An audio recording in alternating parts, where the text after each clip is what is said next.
the HUSQVARNA 150BT and the Echo PB-580T. Both are excellent backpack blowers and different in their own ways. Which backpack blower is best for your lawn? Let's find out. Hey guys and gals, welcome to Garage Gear. I'm JB.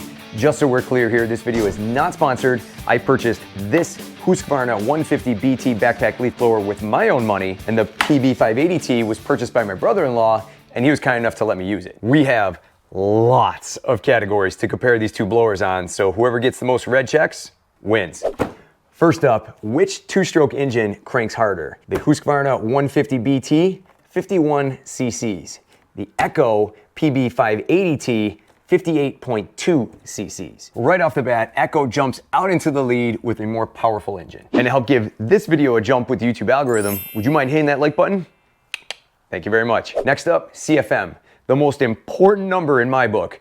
How much air are these leaf blowers cranking out? On the box, the HUSQVARNA says 765 CFM, a huge number. But when we look closer at the fine print, that number stops at the housing. 765 CFM stops here, and at the nozzle end, we get 452. That's a 40% drop in CFM from the housing to the ground. The Echo, though, gets right to the point, or in this case, the nozzle with 517 CFM coming out at the nozzle end. Echo tells it just like it is right at the nozzle.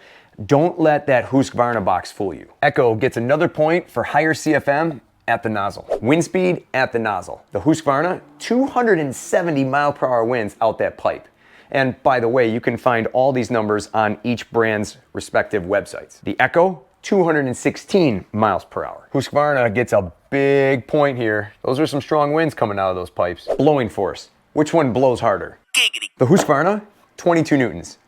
The Echo, 22 newtons. Guys and gals, this round is a tie. Next up, let's take a look at the air filters.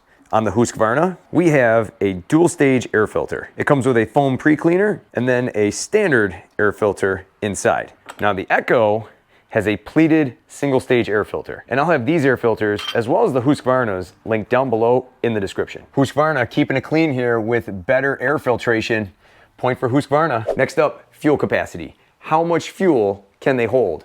Well, the HUSQVARNA can hold 42.6 fluid ounces. The Echo, 62 fluid ounces. That's a huge tank. I mean, look at the size of this thing. Fuel capacity goes to Echo. And I'm running both of these blowers on Echo Red Armor. I found it helps my engines run cleaner and helps them dish out more power. I'm not sponsored by Echo, just running the good stuff, and I'd figure I'd share it with you. I'll have this linked down below as well. Now, hearing protection is required. These gals get super loud, just inches from your ears. Noise ratings on each of these blowers, the HUSQVARNA, 110 decibels. The Echo, 70 decibels. It looks like Echo is quietly pulling away here. HUSQVARNA, you making a comeback anytime soon? Overall weight. Which pumpkin on your back weighs more? Now this is dry weight. The HUSQVARNA, 21.95 pounds. The Echo, 22.7 pounds. Both decent weights for the average homeowner, but HUSQVARNA gets the point for the lighter unit. Now next up is the warranties. The HUSQVARNA gives you a 2-year standard warranty, but if you purchase their 2-cycle fuel, it bumps their warranty from 2 years to 5 years. The Echo PB-580T gives you a 5-year consumer warranty and a 2-year commercial warranty. 2 and 5, 5 and 2, seen as how you can get both up to 5 years. This round is a tie. Easiest to start, according to the manual, the HUSQVARNA, 10 primes. That's way too many primes. We have come to a moment of truth. The Echo gets it done in a few less at 8 primes. Point for Echo. However, street starting these units up without following the manual, you can get them both started with 3 primes each. Both are very easy to start the street way. Next up, vibration. Now the HUSQVARNA has rubber dampeners around the pack to lessen the vibration that you feel on your back. And the Echo has a spring system. In my experience with each unit, I felt less vibration with the Echo. You can see that when I shake the HUSQVARNA, it does move a little bit, but when I come over here to the Echo, this thing can really get those wiggles out so you're not feeling them on your back. Such a good vibration. Point for Echo. Tubes. Both brands have locking pipes, but can you adjust them a little bit? The HUSQVARNA, nope. This is one standard length, and this is pretty long. The Echo, yes. even though it's only a slight adjustment on each tube. You can see here that you have one locking notch that the tube slides into and clicks into place. Here on the Echo, you can see with these two nubs that they line up with these notches here on this pipe, allowing you to do some small adjustments. The Echo also gets a durability boost with a metal pipe end. Plus you can also get the Echo in a hip throttle version as well. Point for Echo. And on both tubes, you get variable speed throttle controls as well as locking cruise controls. Pretty cool. Now the HUSQVARNA has padded straps. You are a little snug. Let's loosen you up. There we go. A padded waist buckle strap and a buckle strap across the top to help keep everything secure. This thing ain't going nowhere. Now the Echo keeps it simple with two heavily padded shoulder straps. Now who holds it on best? The HUSQVARNA, no question about it. Point for HUSQVARNA. Comfort.